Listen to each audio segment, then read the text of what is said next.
Tuhan Bapa kami yang di surga, terima kasih untuk anugerah-Mu Tuhan di dalam seluruh kehidupan kami. Dan kami juga mengucap syukur pada hari ini kami boleh berkumpul di dalam gereja ini, menyembah Tuhan dan beribadah kepada Tuhan. Kami mohon firman Tuhan yang sudah Tuhan nyatakan dan berikan kepada kami, boleh kami renungkan setiap hari, dan kami juga bisa melihat keajaiban firman Tuhan mengubah hidup kami dan mengubah hidup sesama kami. Di dalam nama Tuhan Yesus Kristus kami menyerahkan doa ini. Amin. Silakan duduk Bapak Ibu Saudara sekalian. Pada hari ini kita membahas mengenai sebuah tema yang cukup berat ya, mengenai murka Allah. Dan ini sebenarnya tema-tema yang membuat tidak menarik bagi gereja-gereja yang sedang mengadakan ibadah besar. Biasanya gereja-gereja kalau ingin menjangkau banyak massa itu memberikan judul-judul yang menarik, harapan, berkat, dan kasih Tuhan.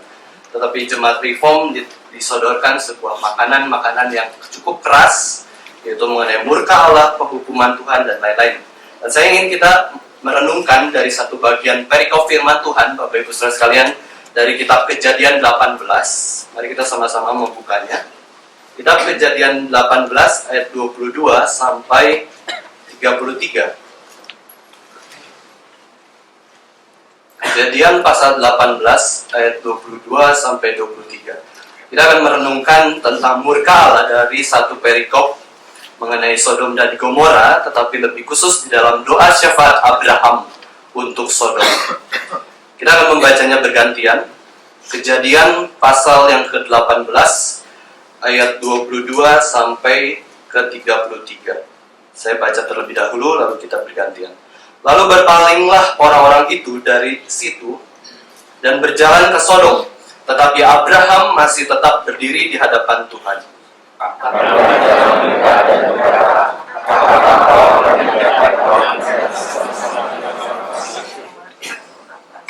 Bagaimana sekiranya ada 50 orang benar dalam kota itu?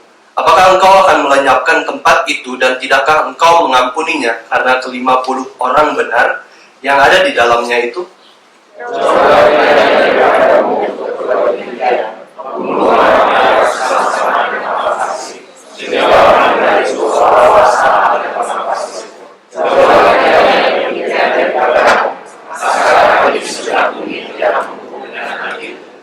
Tuhan berfirman, jika aku dapati 50 orang benar dalam kota Sodom, aku akan mengampuni seluruh tempat itu karena mereka.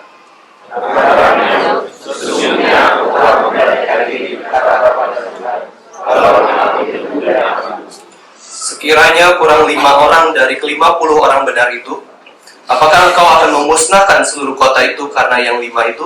Firman-Nya, aku tidak memusnahkannya jika kudapati 45 di sana.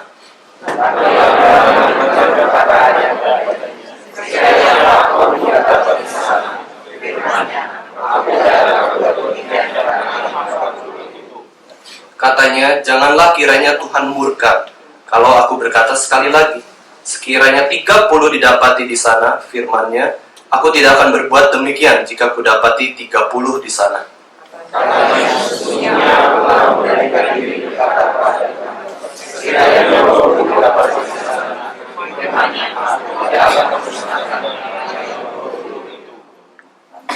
Katanya, janganlah kiranya Tuhan murka kalau aku berkata lagi sekali ini saja. Sekiranya 10 didapati di sana, firman-Nya, aku tidak akan memusnahkannya karena yang 10 itu.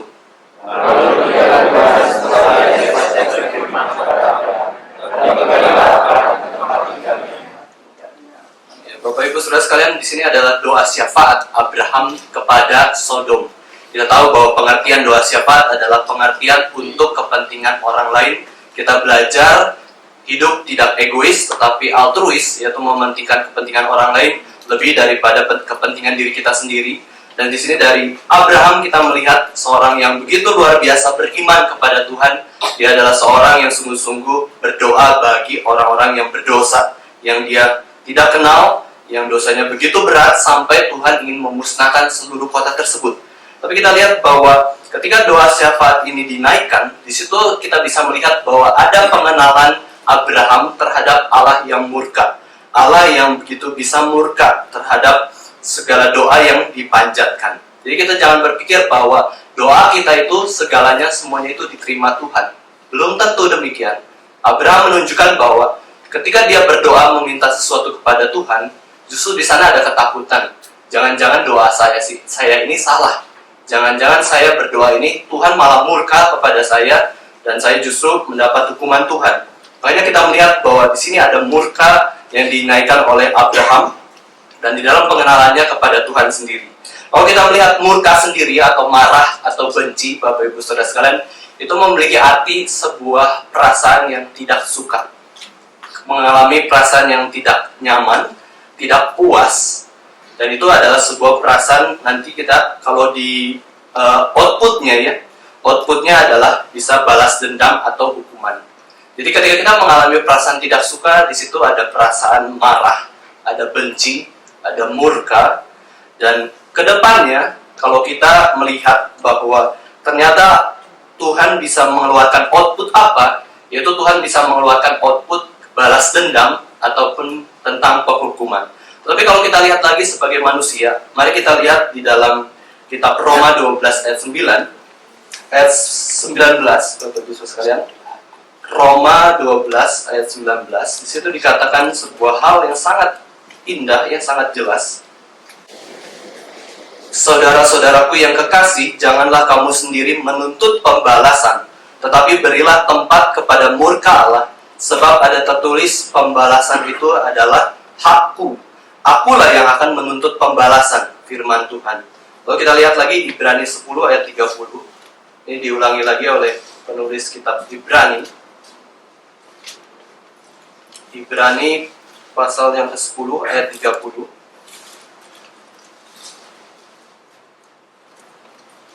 Di sini dijelaskan bahwa sebab kita mengenal Dia yang berkata, pembalasan adalah hakku. Akulah yang menuntut pembalasan. Dan lagi Tuhan akan menghakimi umatnya. Bagi orang berdosa, bagi kita, sebenarnya ketika kita marah atau murka kepada sesama kita, itu ada sebuah keinginan untuk membalas dendam dan memberikan penghukuman kepada orang tersebut. Itu adalah hal yang sebenarnya bukanlah bagian dari kita sendiri. Kenapa? Karena Alkitab menyatakan bahwa pembalasan itu, balas dendam atau balas dari dosa umat manusia itu hanya dimiliki oleh Allah sendiri. Kita tidak bisa membalas perbuatan jahat orang lain yang orang lain itu lakukan kepada kita. Ketika orang memukul kita, kita balas lagi dengan kebencian dan lebih parah lagi membunuh orang tersebut. Tidak demikian. Dan kita sadar bahwa seluruh umat manusia ini kita memiliki murka. Seluruh umat manusia kita punya itu sifat kemarahan. Dan ini menunjukkan bahwa kita adalah image of God. Kita adalah menurunkan sifat-sifat Tuhan. Ketika kita bisa marah, sebenarnya Tuhan sendiri adalah Allah yang memang bisa marah. Maka Dia menurunkan sifat kemarahan tersebut. Sehingga kita adalah umat yang memang bisa tersinggung, bisa marah. Tetapi masalahnya adalah ketika kita marah terhadap segala sesuatu, itu kita mengambil tempat Allah atau tidak. Mengambil haknya Tuhan, sebenarnya Tuhan saja yang membalas dosa orang tersebut.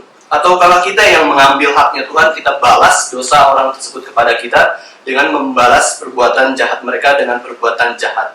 Nah, tidaklah demikian, Bapak Ibu Saudara sekalian. Segala pembalasan itu adalah haknya Tuhan. Ketika kita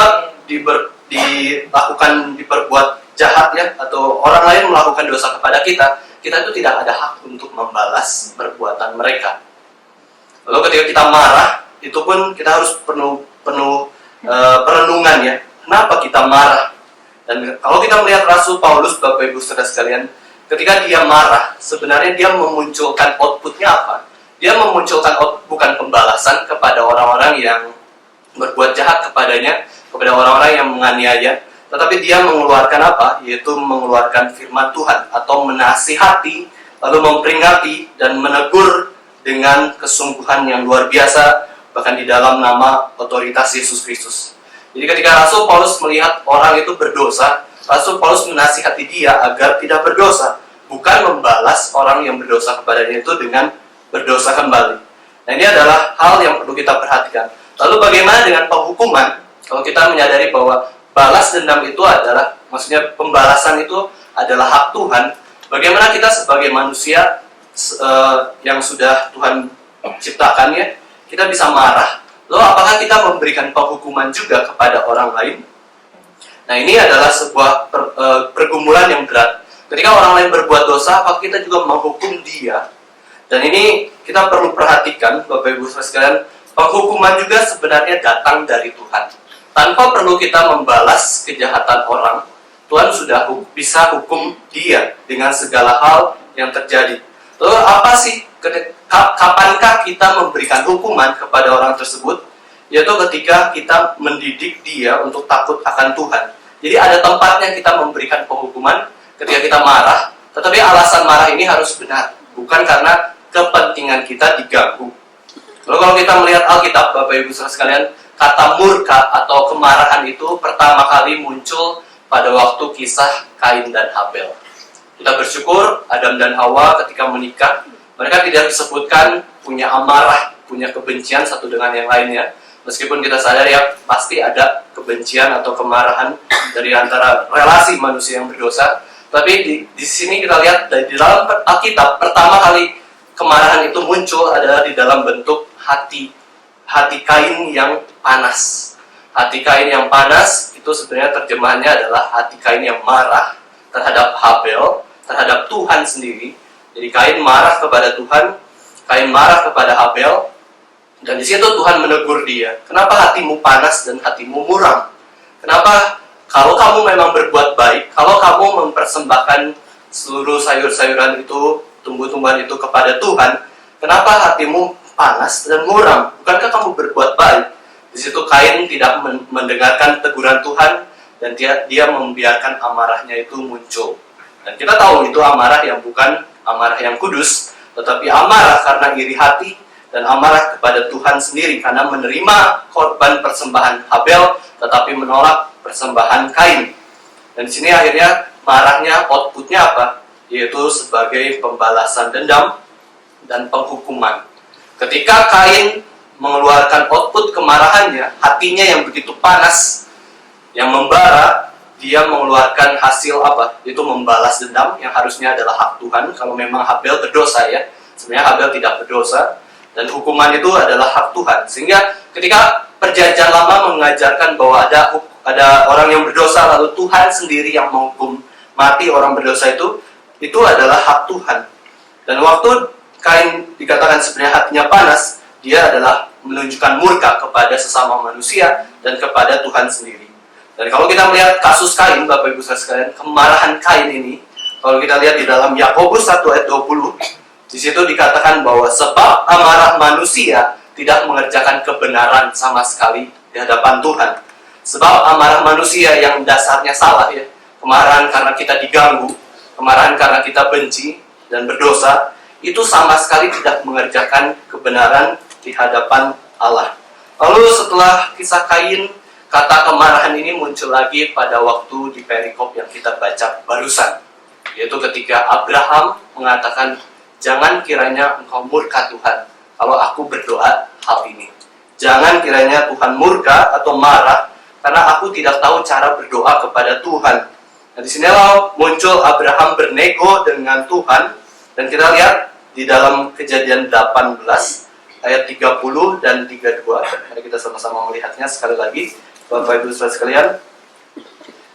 Kejadian 18 ayat 30 dan 32, di situ dikatakan, kata Abraham, janganlah kiranya Tuhan murka kalau aku berkata sekali lagi, sekiranya 30 didapati di sana, firman-Nya, aku tidak akan berbuat demikian jika aku dapati 30 di sana. Lalu ketika Abraham mulai takut ya ketika berdoa kepada Tuhan, di ayat yang ke-22 muncul lagi katanya, janganlah kiranya Tuhan murka kalau aku berkata lagi sekali ini saja, sekiranya 10 didapati di sana, firman-Nya, aku tidak akan memusnahkannya karena yang 10 itu. Nah, di sini terakhir ketika Abraham takut kepada Tuhan ketika berdoa, akhirnya Abraham nggak macam-macam lagi, nggak berdoa lagi. Abraham diam saja dan membiarkan pembalasan itu dilaksanakan oleh Tuhan dan penghukuman itu dilaksanakan oleh Tuhan sendiri. Di satu sisi kita melihat Abraham ini betul-betul orang yang beriman. Di satu sisi dia adalah bapak orang beriman, Di sanalah dia menunjukkan bahwa dia mengenal Allah yang bisa murka, meskipun apa yang dilakukan Abraham adalah hal baik, yaitu berdoa kepada Tuhan. Abraham mengenal Allah yang benar, dan dia sungguh-sungguh ada ketakutan. Dan di ayat yang ke-27 itu menunjukkan kerendahan hati yang luar biasa dari Abraham. Di sana dikatakan, Abraham menyaut, sesungguhnya aku telah memberanikan diri berkata kepada Tuhan, walaupun aku debu dan abu.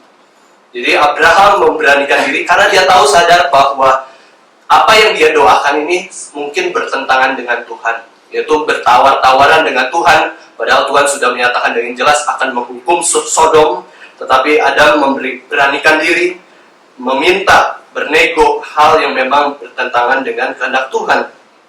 Di satu sisi kita melihat Abraham adalah bapa orang beriman, dan dikatakan ada 3 jabatan Abraham yang begitu luar biasa besar. Yang pertama itu bapa orang beriman, lalu bapa segala bangsa, dan kitab Yakobus mengatakan Abraham adalah sahabat Allah.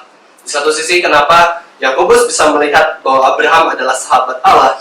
Karena dia mengenal seluruh sifat-sifat Tuhan, baik Allah yang murka ataupun Allah yang kasih. Dan kenapa Abraham disebut bapa orang beriman atau bapa segala bangsa? Karena Abraham itu taat ketika Tuhan perintahkan ke negeri yang dia tidak tahu di mana, dia taat. Ketika Tuhan memerintahkan untuk mengorbankan Ishak, anak satu-satunya, dia taat kepada Tuhan tanpa komplain, tanpa keluhan. Nah, ini adalah bapa orang beriman. Abraham sungguh-sungguh beriman kepada Kristus. Tetapi kalau kita melihat, Bapak Ibu sekalian, orang beriman, orang yang besar seperti ini pun dia pernah mengalami jatuh ke dalam dosa. Dia pernah berbohong putih, dia berbohong dengan alasan dengan kenyamanan, yaitu kepada Raja Abimelek ya. Kalau kita lihat ketika dia bertemu dengan Raja Abimelek bersama dengan Sarah, istrinya, ketika ditanya Sarah itu siapa, Abraham menjawab, ini saudaraku. Dan itu bohong putih ini, bohong karena kenyamanan, dia alasannya adalah supaya si Abraham ini tidak dibunuh atau tidak dilukai, sehingga dia katakan Sarah yang cantik ini adalah saudara dari Abraham. Padahal belum tentu demikian ya. Kita tahu bahwa Raja Abimelek ternyata memang sebenarnya ingin kejujuran Abraham dan ingin tahu sebenarnya perempuan ini siapa. Kalau Abraham jujur mengatakan istrinya, sebenarnya Abraham mendapatkan perlindungan juga, dan Raja Abimelek tidak akan berlaku semena-mena. Itu kebohongan dari bapak orang beriman. Dia pun pernah mengalami kejatuhan di dalam dosa, yaitu bohong karena kenyamanan, bohong demi kebaikan bagi dirinya sendiri pada waktu itu. Dan kalau kita melihat kehidupannya, Abraham sendiri bukanlah orang yang sungguh-sungguh suci ataupun tanpa dosa. Dia adalah orang berdosa sekaligus orang yang beriman. Tapi di satu sisi kita melihat bahwa dirinya ini, kenapa Abraham bisa berdoa syafaat kepada bagi orang-orang di Sodom pada waktu itu? Karena dia melihat bahwa dirinya adalah abu dan debu. Dia sadar, dia mengenal dirinya sebagai manusia, lalu dia sadar juga dia mengenal Allah yang begitu kudus, Allah yang begitu suci. Alasan yang paling jelas ya kalau kita melihat kenapa sih ada Abraham berdoa untuk kota Sodom, kenapa dia punya kasih yang besar kepada orang Sodom sehingga dia tidak mau agar Sodom ini mendapatkan celaka yang begitu besar. Karena yang pertama dia mengenal diri bahwa Abraham juga pernah melakukan perzinahan yang dilakukan orang-orang Sodom pada waktu itu. Memang tidak separah orang Sodom, memang tidak separah orang-orang Sodom yang homoseksual, tetapi Adam pernah melakukan perzinahan, yaitu dengan mengambil Hagar pada waktu itu. Sehingga Abraham mengerti sebuah perasaan bahwa saya orang yang berzina, saya orang yang sungguh-sungguh tidak baik ya di hadapan Tuhan, berdosa, abu dan debu. Saya saja diampuni oleh Tuhan. Saya diampuni oleh Tuhan, dan Tuhan pun menyelamatkan hidup saya sampai sekarang. Tetapi kenapa Tuhan akhirnya menghukum Sodom dengan begitu luar biasa? Akhirnya Tuhan mau membasmi seluruh orang yang ada di kota Sodom tersebut. Nah, itulah perasaan yang dimiliki Abraham ketika waktu dia berdoa syafaat demi kota Sodom. Lalu dia mengenal juga Allah yang memberikan pengampunan kepada dosa-dosa Abraham. Jadi ketika kita melihat Abraham itu berdoa syafaat kepada kota Sodom ini kita bisa melihat bahwa dia mengenal dirinya dengan sungguh-sungguh, dan dia juga mengenal Allahnya, Allah Abraham yang mengampuni dosa-dosanya meskipun dia sudah jatuh ke dalam dosa yang mirip dengan kota Sodom. Abraham mengenal Allah. Abraham sungguh-sungguh tahu, dan ketika dia berdoa bahwa dia memohon janganlah kiranya Tuhan murka, di situ dia tahu bahwa permohonannya ini bisa sangat salah dan bisa membuat Tuhan murka. Jadi dia selain mengenal Allah, fokusnya adalah kita melihat bahwa Abraham mengenal Allah yang murka. Mengenal murka Allah. Dan ini menolong Abraham di dalam sikap doanya kepada Tuhan. Jadi kita mengenal sifat-sifat Allah, Allah yang kudus, Allah yang sungguh-sungguh suci, Allah yang harus dihormati seluruh umat manusia. Kita akan tercermin di dalam sikap doa kita kepada Tuhan. Entah itu dengan perasaan berlutut kepada Tuhan, entah itu dengan perasaan yang rendah hati seperti Abraham ya. Dia mengatakan dia adalah abu dan debu saja. Dan ini melatih sikap Abraham ketika dia mengenal Tuhan yang murka.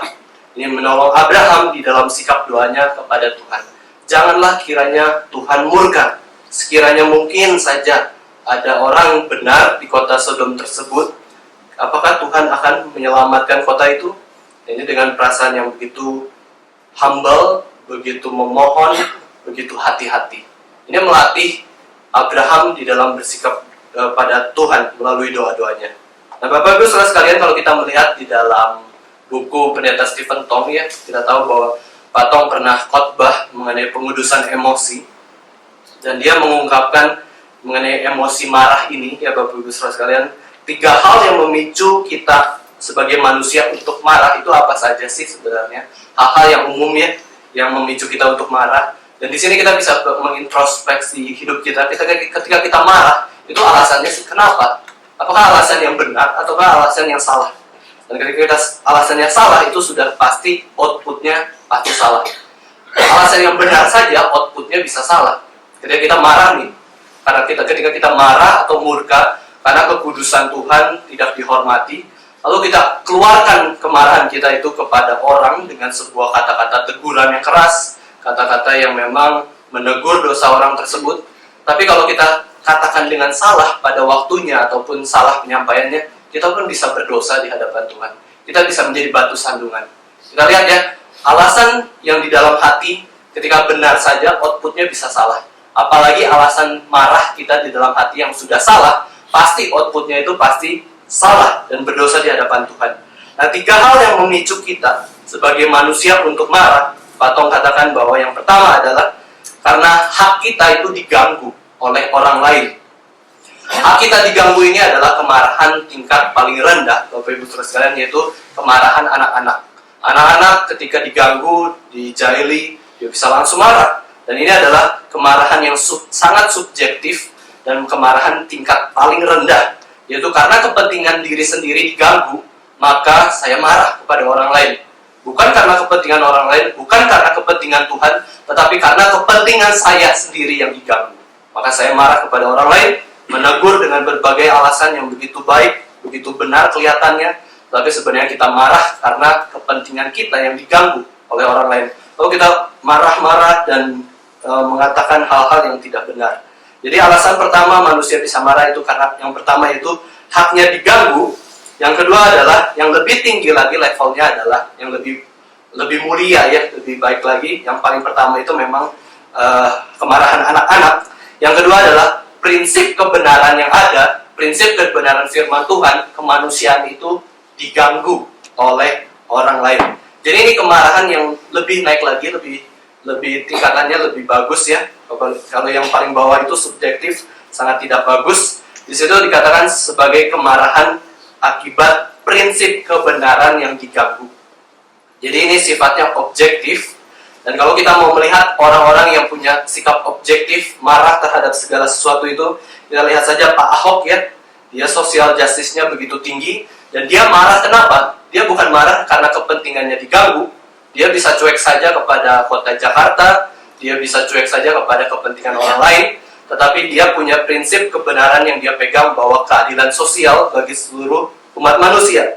Sehingga kemarahannya itu adalah objektif dan menonjol ya. Marah demi kemanusiaan. Itu adalah prinsip, itu kemarahan yang lebih tinggi lagi ya. Lalu yang ketiga adalah kemarahan manusia itu kenapa kita bisa marah? Yaitu kemarahan yang memang yang diinginkan Tuhan, yaitu kemarahan karena pribadi Allah dan rencananya yang diganggu oleh umat manusia. Jadi marah demi Allah. Inilah yang paling tinggi, yang paling ideal, yang bagaimana kita bisa menuju kepadanya. Ketika kita punya emosi marah khususnya, itu emosinya tuh karena hal ini ya. Hal yang kedua dan yang ketiga. Kita marah karena pribadi Allah diganggu, kita marah karena rencana Tuhan itu diganggu. Dan pendeta Stephen Tong sendiri kenapa di dalam khotbahnya dia sering marah-marah, Bapak Ibu Saudara sekalian? Karena dia marah terhadap gereja yang memang akhirnya mengacaukan kebenaran firman Tuhan. Gereja yang memang tidak memberitakan kebenaran firman Tuhan, yang tidak setia pada Tuhan, yang memberitakan Kristus yang lain, yang memberitakan Injil yang lain yang bukan dari Alkitab. Makanya pendeta Stephen Tong ketika di mimbar itu begitu keras, begitu marah. Karena marah pribadi Tuhan dikacau balaukan. Dia marah karena rencana Tuhan tidak dilaksanakan di dalam kehidupan umat percaya. Dan Pak Tong sendiri katakan, lebih baik saya sebagai hamba Tuhan yang marah kepada gereja, kepada umat Tuhan, daripada Tuhan sendiri yang marah kepada gereja secara langsung. Kalau kita menerima murka Tuhan lebih secara langsung, itu sangat mengerikan. Kita bisa berdosa, tapi kita tidak sadar berdosa. Itu adalah sebuah penghukuman murka Allah yang paling tinggi. Ketika kita melakukan dosa, tapi kita rasa kita tidak berdosa, itu sudah dibuang oleh Tuhan, dijauhkan dari anugerah Tuhan. Dan Bapak Ibu Saudara sekalian, saya mendengarkan sebuah info ya Bapak Ibu sekalian, bahwa tanggal 9 sampai 11 kemarin Amerika sedang mengadakan sebuah hari reformasi ya, 500 tahun. Dan pendeta Stephen Tong juga datang ke sana untuk memberikan sebuah firman Tuhan. Dan di situ dikatakan sebuah konferensinya adalah Ligonier National Conference. Jadi merayakan 500 tahun reformasi. Protestan muncul memang dari Katolik, tapi Protestan umurnya masih begitu muda, 500 tahun, tapi sudah banyak penyimpangan yang terjadi. Di sini mereka merayakan, di Amerika Serikat merayakan perayaan ini, merayakan bahwa Tuhan sudah memimpin iman dari Martin Luther, John Calvin, sampai sekarang ini. Dan ada satu pembicara mengatakan, Bapak Ibu sekalian, sebuah kalimat yang begitu luar biasa baik ya, yaitu Augustus Lopez. Dia katakan bahwa historically deformation occurs not from the word but from the pulpit. Secara sejarah kalau kita lihat, deformasi ya, atau sebuah kebobrokan yang terjadi itu bukan asalnya dari luar, bukan dari dunia, karena dunia memang sudah rusak. Tetapi deformasi atau kehancuran, kebobrokan khususnya di dalam gereja ya, kita lihat sejarah gereja itu muncul dari dalam, dari mimbar, dari pengkhotbah sendiri, dari pendeta itu sendiri. Jadi kalau kita mau melihat ya, orang-orang yang akhirnya dipengaruhi dengan kebenaran firman Tuhan lewat khotbah-khotbah orang-orang reform, pendeta reform, maka ketika berhadapan dengan orang-orang yang dipengaruhi khotbah-khotbah yang memang melenceng dari kekristenan yang lain, karismatik yang liar ataupun liberal ya, pasti itu tidak akan cocok. Ketika kita berhadapan dengan orang Kristen, sama-sama orang Kristen, tapi dipengaruhi mimbar yang bukan berdasarkan firman Tuhan, yang bukan berdasarkan Alkitab, dan pengaruh mimbar yang melenceng, kita nggak akan cocok. Makanya kita sebagai orang reform, ketika kita sudah terbiasa juga dengan budaya nyanyi lagu hymn, nyanyi lagu yang sifatnya hymn ya, atau banyak kebenaran firman Tuhan di dalamnya, ketika kita ditawarkan lagu-lagu yang karismatik yang liar ya, tidak semua karismatik itu liar, karismatik yang liar, kita pasti tidak nyaman. Apakah kalimat-kalimatnya itu hanya segelintir saja? Apakah kalimat-kalimat pujian kepada Tuhan itu seperti cinta kita kepada lawan jenis? Dan kita pun tidak nyaman ketika kita bersentuhan dengan memang orang-orang yang dipengaruhi mimbar teologi-teologi tertentu ya. Ini pengaruhnya itu begitu besar dari mimbar. Maka kebobrokan yang terjadi bukanlah dari luar, karena kita tahu bahwa luar itu pasti berdosa dan salah di luar Kristus. Tetapi kebobrokan itu muncul dari mimbar sendiri, mimbar kita, mimbar gereja. Maka butuh orang-orang yang dipenuhi Roh Kudus yang bisa menjaga mimbar itu, kebenaran firman Tuhan disampaikan dengan sesuai dengan Alkitab. Makanya ketika Rasul Petrus memberkati 7 diaken di Kisah Para Rasul, Rasul Petrus memberkati ke-7 diaken ini untuk bisa menjaga kawanan domba Israel. Rasul Petrus fokus kepada firman Tuhan dan doa, tetapi yang menjaga ajaran firman Tuhan untuk sesuai dengan kebenaran firman Tuhan, Rasul Petrus mengutus 7 diaken untuk bisa sama-sama menjaga mimbar, bersama-sama dengan umat Tuhan. Lalu dalam hal ini, Bapak Ibu Saudara sekalian, Abraham sadar ketika meminta Allah tidak memusnahkan Sodom dan Gomora, ya, itu bisa mengganggu hak Tuhan. Jadi kita tahu bahwa manusia bisa marah karena haknya diganggu, atau prinsip kebenaran diganggu, atau pribadi Allah dan rencana Tuhan itu diganggu. Sekarang ketika Abraham berdoa kepada Tuhan, dia sadar bahwa permintaannya ini bisa mengganggu hak Tuhan, bisa mengganggu prinsip kehendak Tuhan, dan bisa mengganggu rencana Tuhan. Bayangkan ketika Abraham berdoa supaya Sodom dan Gomora tidak dibinasakan, lalu kemudian Allah mengabulkan doa Abraham tersebut, maka kota Sodom dan Gomora ini akan menyebarkan begitu banyak lagi dosa kepada umat manusia.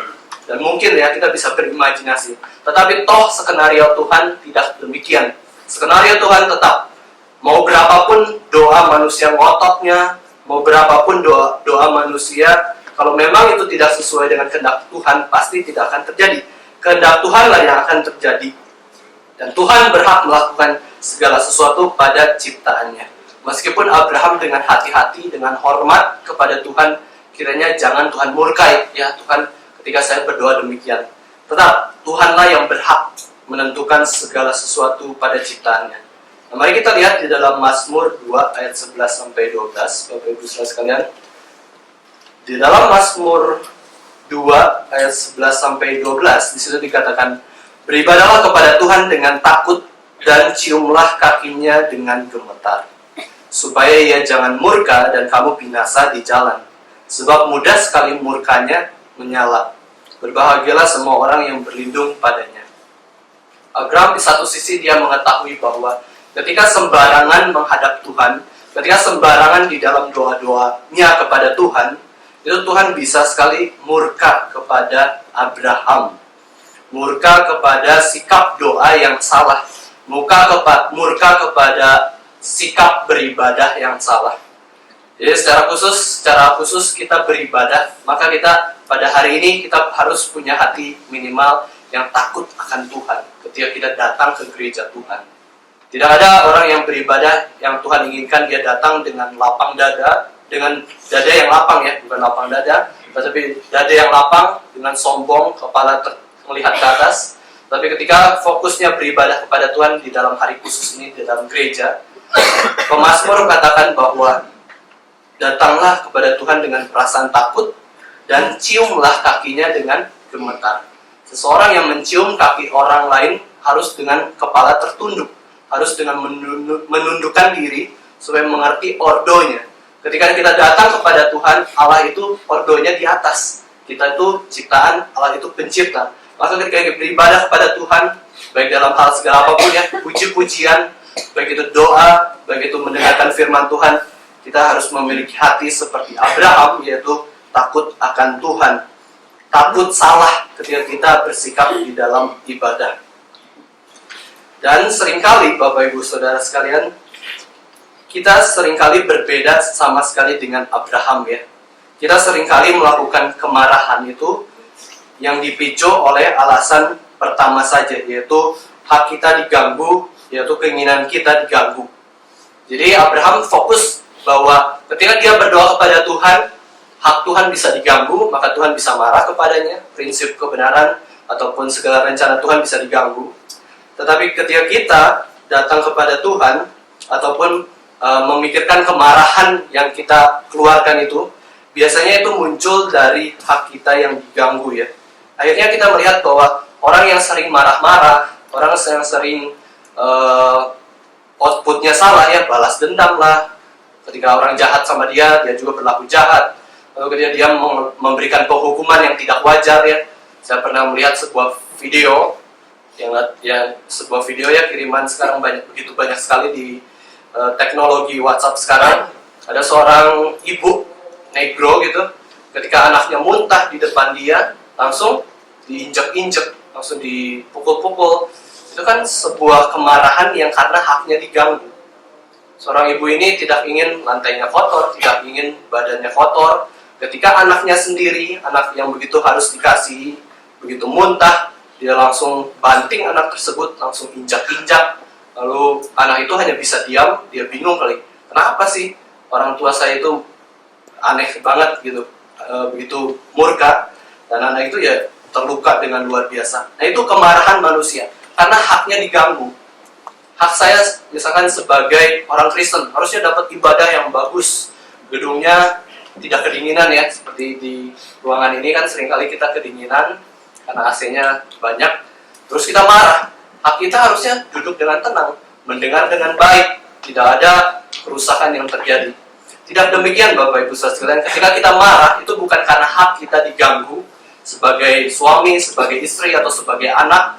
Kita bukan marah karena hak kita diganggu, tapi satu hal yang kita harus perhatikan adalah karena haknya Tuhan diganggu, prinsip kebenaran Tuhan diganggu, dan pribadi Allah yang diganggu. Maka kita marah kepada orang tersebut. Dan satu hal yang saya ingin kita ajak kita merenungkan pada sore hari ini adalah, selama hidup kita ini, Bapak Ibu Saudara sekalian, seringkali kita marah itu kenapa? Apakah jangan-jangan kita tuh marah itu seperti anak-anak, karena kenyamanan kita diganggu, daging kita diganggu, hak kita diganggu, status kita diganggu. Alasan kita marah itu kenapa, Bapak Ibu Saudara sekalian? Itu yang harus kita sungguh-sungguh renungkan. Dan hari ini kita akan terus merenungkan jawaban kenapa kita marah ya, Bapak Ibu sekalian. Bagaimana kita sungguh-sungguh memiliki emosi kemarahan yang kudus dari Tuhan. Mari kita lihat Kolose 3 ayat 6 sampai 9.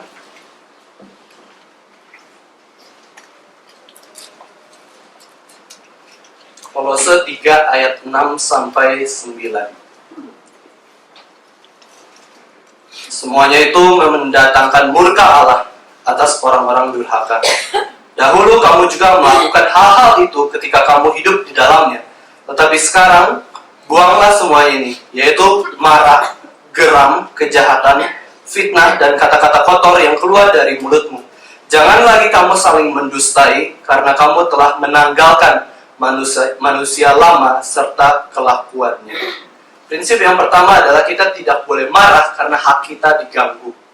Itu seperti kemarahan anak-anak. Anak kecil marah karena haknya diganggu. Tapi kita melihat dari ayat yang sudah kita baca di dalam kitab Kolose ini, semuanya itu mendatangkan murka Allah. Berarti ada alasan kenapa Allah itu murka, dan itulah yang harus kita teladani dari Allah. Yaitu setidaknya dari ayat sebelumnya, Bapak Ibu Saudara sekalian, ada 4 dosa yang disebutkan kenapa Tuhan itu bisa murka. Kenapa 4 dosa ini mendatangkan murka Tuhan? Yaitu di ayat kelima dikatakan bahwa ada dosa percabulan, ada dosa kenajisan, ada dosa hawa nafsu dan nafsu jahat ya, dan juga keserakahan yang sama dengan penyembahan berhala. Jadi inti dari kemarahan Tuhan adalah kita memiliki berhala yang lain. Kita memiliki berhala yang lain yang kita sukai, dan kita melakukan dosa karena pemberhalaan tersebut. Dan kita pun sama, ketika kita murka, ketika kita marah, harusnya kita introspeksi bukan karena hak kita diganggu, melainkan takut nama Tuhan dicoreng. Melainkan kita menduakan Tuhan. Suami istri pasti tidak suka ketika pasangannya itu selingkuh, sedangkan kita setiap hari selingkuh dari Tuhan. Itu adalah perbuatan yang sangat membuat Tuhan murka. Makanya ketika di dalam kitab Mazmur ya, minggu lalu kita membaca perikop yang sebelumnya ya, di dalam kitab Mazmur, di dalam pembacaan bertanggapan, di situ dikatakan Tuhan itu murka setiap saat. Kenapa? Karena ada dosa setiap hari.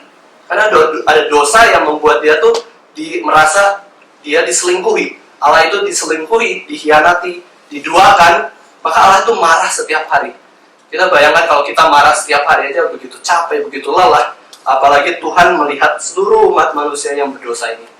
Kalau saya jadi Tuhan, ya saya selesaikan dunia ini dengan cepat ya. Nggak usah berlama-lama memiliki kemarahan. Tapi sayangnya saya bukan Tuhan, jadi saya harus tunduk pada waktu Tuhan, Bapak Ibu Saudara sekalian. Dan inilah alasan kita murka, yaitu takut nama Tuhan dicoreng, takut Tuhan itu diselingkuhi. Makanya kita marah kepada orang tersebut. Marah karena orang tersebut berdosa kepada Tuhan. John Calvin, Bapak Ibu Saudara sekalian, mengatakan bahwa a dog barks when his master attacks. I would be a coward if I saw God's truth attack, yet would remain silent. Ya, saya ulangi ya, Bapak Ibu sekalian. A dog barks when his master attacked. I will be a coward if I saw God's truth attack, yet would remain silent. Seorang anjing itu akan marah ketika masternya, tuannya itu diserang oleh orang lain. Dan aku akan menjadi seorang pengecut kalau aku melihat bahwa kebenaran Tuhan sedang diserang, pribadi Tuhan sedang diserang, orang sedang melakukan dosa kepada Tuhan, tetapi saya hanya tetap diam. Remain silent. Saya hanya tetap diam. Demikianlah kita ketika kita marah. Itu adalah sebuah emosi, sebuah talenta yang Tuhan berikan kepada kita. Ketika kita marah, justru kita bisa mengerjakan pekerjaan Tuhan, menegur orang berdosa, dan mempertobatkan manusia yang jatuh ke dalam dosa. Nah, ketika kita melihat dosa Sodom dan Gomora, Bapak Ibu Saudara sekalian, itu hukuman yang luar biasa Tuhan berikan kepada kota tersebut, yaitu menurunkan api belerang sehingga mereka mati dibakar oleh api. Dan dosa yang mereka lakukan adalah 4 hal yang disebutkan di ayat yang kelima tersebut. Kolose 3 ayat 5 itu, Sodom dan Gomora melakukan dosa-dosa tersebut. Dan di sini Rasul Paulus menekankan, disitulah yang mendatangkan murka Allah. Maka ini sesuai dengan kisah di dalam Sodom dan Gomora, bahwa Allah murka. Dan meskipun benar bahwa Abraham menunjukkan kasihnya ya kepada orang berdosa, sebenarnya di satu sisi di dalam perikop yang sudah kita baca, ketika Abraham berdoa syafaat untuk kota Sodom, di situ menyatakan bahwa Abraham sendiri kurang mengerti murka Allah. Kenapa kita bisa mengatakan Abraham kurang mengerti sifat Allah yang murka? Karena di sana Abraham sampai 6 kali tawar-menawar dengan Tuhan, sehingga dia tidak sadar bahwa doanya ini sebenarnya bisa menimbulkan murka Allah. Nah, kita lihat di ayat ke-8 sampai 9, Bapak Ibu Saudara sekalian. Di sini solusi dari lepas terhadap dosa yaitu adalah Paulus memerintahkan untuk membuang segala jenis dosa, dan ini yang membuat murka Allah ya padam. Yaitu ketika kita membuang dosa, sebenarnya murka Tuhan itu reda. Dan murka Tuhan akan reda ketika output yang memang dimiliki Tuhan, yaitu pembalasan Tuhan, yaitu hukuman Tuhan, itu dilaksanakan. Nah, itu nanti kita akan merenungkan ya, pembalasan murka Tuhan itu kepada Yesus Kristus. Nah, Paulus tambah lagi list dosanya, bukan hanya 4 dosa tersebut saja ya, yang adalah penyembahan berhala, tetapi sekarang Rasul Paulus mengatakan marah sendiri, marah yang tidak dengan alasan yang benar itu adalah dosa ya. Buang marah, buang geram, buang kejahatan, buang fitnah, buang kata-kata kotor yang keluar dari mulutmu. Jangan lagi saling mendustai. Lalu caranya adalah dengan menanggalkan manusia yang lama. Jadi Bapak Ibu Saudara sekalian, ketika kita di dalam Kristus, kita harus ingat bahwa kita adalah ciptaan yang baru. Dulu kita bisa berdosa dengan sesuka hati, tapi di dalam Kristus, ketika kita melakukan dosa, itu ada sebuah perasaan yang tidak enak dan tidak nyaman, karena kita tahu bahwa kita bisa melakukan hal yang benar di dalam Kristus. Kita adalah orang yang benar-benar bisa menyenangkan hati Tuhan. Dan Tuhan katakan, Rasul Paulus katakan kita harus tanggalkan manusia lama serta kelakuannya, lalu senantiasa mengenakan manusia baru yang diperbarui terus-menerus dengan pengetahuan, dengan gambar dari Kristus. Jadi inilah yang harus senantiasa kita isi. Setelah kita di dalam Kristus diselamatkan, kita masuk ke dalam proses yang kedua, yaitu pengudusan hidup. Di dalam pengudusan hidup, kita harus isi pengetahuan kita dengan firman Tuhan. kita harus isi juga dengan karakter kita dengan gambaran Kristus. Inilah solusi untuk kita supaya bisa sungguh-sungguh menjauhi dosa dan memiliki amarah yang berkenan di hati Tuhan. Sekali lagi Bapak Ibu Saudara sekalian, bahwa kita perlu mengerti murka Tuhan. Kita perlu mengerti emosi marah kita. Itu karena hak kita diganggu, ataukah karena memang kita mengerti hak Tuhan sedang diganggu. Dan Tuhan bisa menyatakan pembalasan dan hukuman itu memang adalah hak Tuhan. Pembalasan adalah hak Tuhan.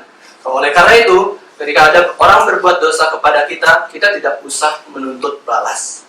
Kita tidak usah membalas kejahatan mereka, karena nanti Tuhan yang membalas dosa mereka kepada kita.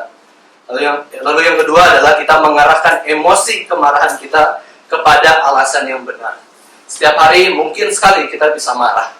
Seringkali mungkin sekali kita merasa jengkel atau benci kepada sesama kita, kepada keluarga kita, kepada orang lain. Tapi kita harus mengubah emosi itu kepada alasan yang benar. Saya benci kenapa? Saya benci karena siapa? Seringkali kita marah-marah seperti anak-anak. Dan yang ketiga adalah, mari kita sama-sama menjaga hidup melalui kuasa Roh Kudus yang senantiasa terus-menerus memperbarui kita untuk bisa memperoleh pengetahuan dan gambaran yang benar dari Kristus sendiri. Menjaga hidup melalui kuasa Roh Kudus, agar kita pun sama seperti Abraham bisa sadar, apa yang kita lakukan ini bisa saja membangkitkan murka Tuhan. Kita jaga hidup kita supaya tidak membangkitkan murka Tuhan, dan jaga hidup kita juga supaya bisa menyampaikan murka Tuhan kepada orang lain, bukan kemarahan yang berdasarkan hak kita diganggu. Lalu yang keempat, marilah kita memiliki murka Allah. Marah ketika Tuhan marah, sukacita ketika Tuhan sukacita, bersedih ketika Tuhan sedih, dan kiranya kita semakin mengenal Allah dan kebenarannya. Nah, ini sangat penting juga supaya kita memiliki modal untuk marah, yaitu apa Bapak Ibu sekalian? Kita mengenal Allah sendiri dan kebenarannya. Kalau kita tidak mengenal Allah, kita susah untuk marah demi Allah. Kalau kita tidak mengenal kebenaran Tuhan, kita susah marah demi kebenaran yang ada, yang Tuhan sediakan bagi kita semua. Maka kita harus benar-benar mengenal Allah dan kebenarannya, barulah kita bisa memunculkan kemarahan yang sesuai dengan kehendak hati Tuhan. Dan dasar murka kita ketika kita marah itu adalah ketika orang lain berdosa kepada Kristus. Nah, ini perlu kita perhatikan dengan baik. Ketika orang lain berdosa kepada Kristus, barulah kita marah seperti anjing yang tuannya diserang.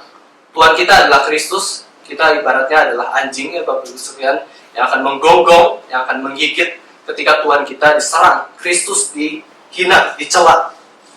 Jadi dasar kita murka adalah dosa kepada Kristus.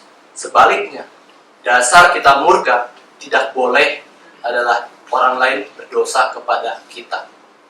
Kita tidak boleh marah ketika orang lain berdosa kepada kita, tapi kita marah karena orang lain berdosa kepada Tuhan. Meskipun kita tahu bahwa orang lain yang berdosa kepada kita berarti berdosa kepada Allah juga, tetapi yang harus kita dengan jelas bedakan adalah kita tidak boleh marah ketika orang lain berdosa kepada kita, kepada pribadi kita, kepada seluruh hak-hak kita, kewajiban kita, karena itu bukanlah tugas kita untuk memarahi orang yang berdosa kepada kita. Tugas kita adalah memarahi orang yang berdosa kepada Kristus, bukan kepada kita.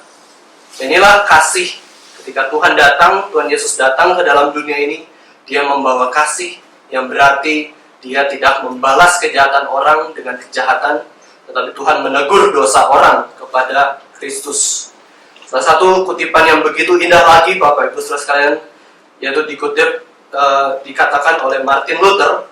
Dia katakan bahwa I never work better than when I am inspired by anger. For when I am angry, I can write, I can pray, I can preach well.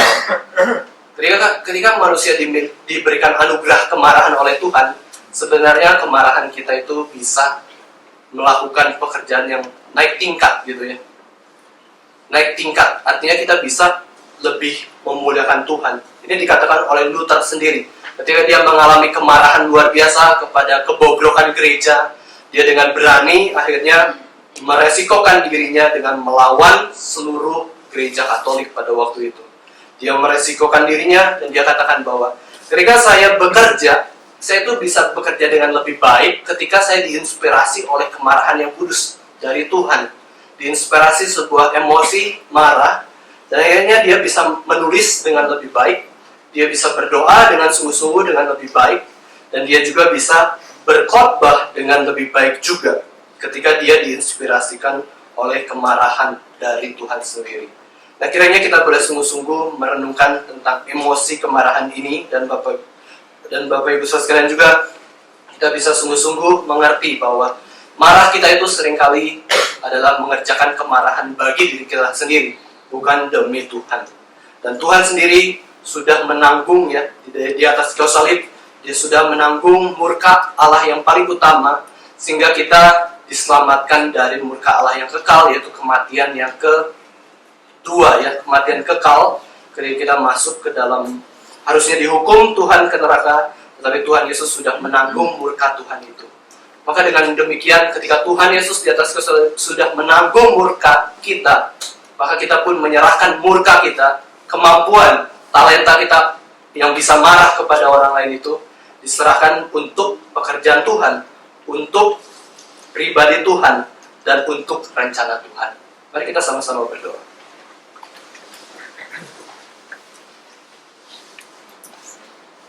Tuhan Bapa kami yang di surga, terima kasih Tuhan menciptakan hidup kami sebagai serupa dan segambar dengan Tuhan.